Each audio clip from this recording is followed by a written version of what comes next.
अगर आपको मेरा वीडियो पसंद आया हो तो कृपया लाइक और सब्सक्राइब जरूर करें ताकि आपको ऐसे ही और वीडियो देखने को मिले। धन्यवाद। कहानी का प्रारंभ। राजीव एक छोटे से गांव का लड़का था। उसके परिवार की आर्थिक स्थिति बहुत कमजोर थी, लेकिन राजीव के अंदर एक खास तरह का आत्मविश्वास और व्यापार करने की इच्छा थी। उसने देखा था कि गांव के छोटे छोटे दुकानदार और व्यापारी मेहनत करते हैं, लेकिन ज्यादातर उनके पास योजना और सही दिशा नहीं होती, जिससे वे सफलता की ऊंचाइयों तक नहीं पहुंच पाते। यही सोचकर उसने अपने गांव में ही एक छोटा सा व्यवसाय शुरू करने का सपना देखा। व्यवसाय का आरंभ। राजीव ने सबसे पहले बाजार में वस्त्र व्यवसाय शुरू करने का निर्णय लिया, लेकिन उसके पास बहुत पैसे नहीं थे। उसने अपनी सारी बचत को एक छोटी दुकान खोलने के लिए लगाया। शुरुआती दिनों में उसे बहुत समस्याओं का सामना करना पड़ा। सामान की बिक्री नहीं हो रही थी, ग्राहक उसे नजरअंदाज कर रहे थे और व्यापार के लिए जरूरी संसाधन भी कम थे। लेकिन राजीव हार मानने वाला नहीं था। उसने सोचा, अगर मैं लगातार कोशिश करता रहूं तो सफलता जरूर मिलेगी। शुरुआत में चुनौतियां। राजीव के व्यवसाय के शुरुआती दिन बेहद कठिन थे। कोई भी ग्राहक उसकी दुकान पर नहीं आता था। वह खुद दुकान पर बैठकर इंतजार करता रहता, लेकिन सब कुछ निराशाजनक ही लगता। लेकिन उसने कभी भी हार नहीं मानी। उसने यह समझा कि किसी भी व्यवसाय को सफल बनाने के लिए सिर्फ मेहनत ही नहीं, बल्कि सही योजना और ग्राहक की जरूरतों को समझना भी जरूरी है। राजीव ने कुछ शोध किया और पाया कि उसके गांव में महिलाओं के लिए अच्छे और सस्ते कपड़े उपलब्ध नहीं थे। उसने इस पर ध्यान दिया और महिलाओं के लिए कपड़ों की एक अलग श्रृंखला पेश की। धीरे धीरे उसके पास ग्राहक आने लगे और उसकी दुकान में भी रौनक दिखने लगी। नई रणनीतियां और सफलता की ओर कदम। अब राजीव को समझ में आ चुका था कि केवल सामान बेचना ही काफी नहीं है। ग्राहकों को आकर्षित करने के लिए सही रणनीतियां अपनानी होंगी। उसने अपने व्यवसाय में नई तकनीकें और विज्ञापन के तरीके अपनाए।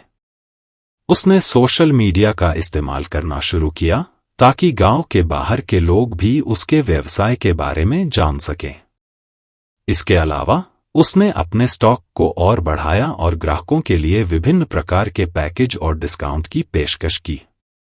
राजीव ने समय के साथ यह भी समझा कि केवल बिक्री बढ़ाना ही पर्याप्त नहीं है। ग्राहकों के साथ अच्छे संबंध बनाना भी उतना ही महत्वपूर्ण है।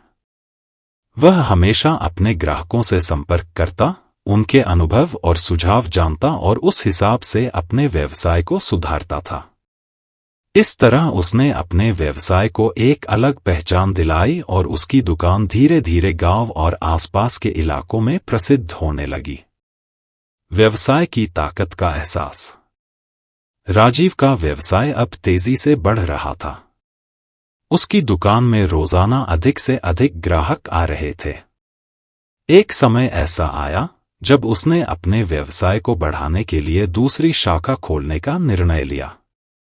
यह उसकी सफलता का एक बड़ा कदम था, क्योंकि अब वह न केवल एक दुकान का मालिक था, बल्कि उसका व्यवसाय भी एक नेटवर्क बन चुका था। राजीव की सफलता से उसके परिवार को भी फायदा हुआ। उसने अपने परिवार को भी अपने व्यवसाय में शामिल किया और साथ मिलकर उन्होंने कई अन्य व्यवसायों की शुरुआत की। राजीव ने अपने व्यापारिक विचारों और रणनीतियों को अपने परिवार के सभी सदस्यों के साथ साझा किया, जिससे सबको लाभ हुआ। व्यवसाय के साथ समाज की सेवा। राजीव की सफलता ने उसे न केवल आर्थिक रूप से समृद्ध किया, बल्कि उसने समाज की सेवा करने के भी रास्ते ढूंढे। उसने महसूस किया कि जब वह व्यवसाय से अच्छा मुनाफा कमा रहा था, तो उसका कर्तव्य बनता था कि वह समाज में भी योगदान दे।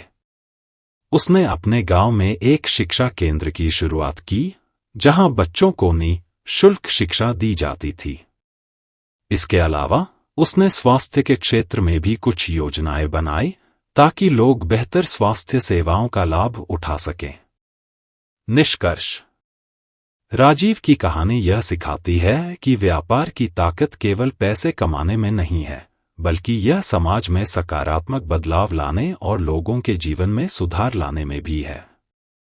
उसकी मेहनत, ईमानदारी और समय समय पर अपनाई गई रणनीतियों ने उसे सफलता दिलाई। आज राजीव केवल एक सफल व्यापारी ही नहीं, बल्कि एक प्रेरणा बन चुका है। उसकी कहानी हमें यह सिखाती है कि किसी भी व्यवसाय की सफलता के लिए न केवल योजनाएं और सही दिशा चाहिए, बल्कि मेहनत और आत्मविश्वास भी जरूरी है।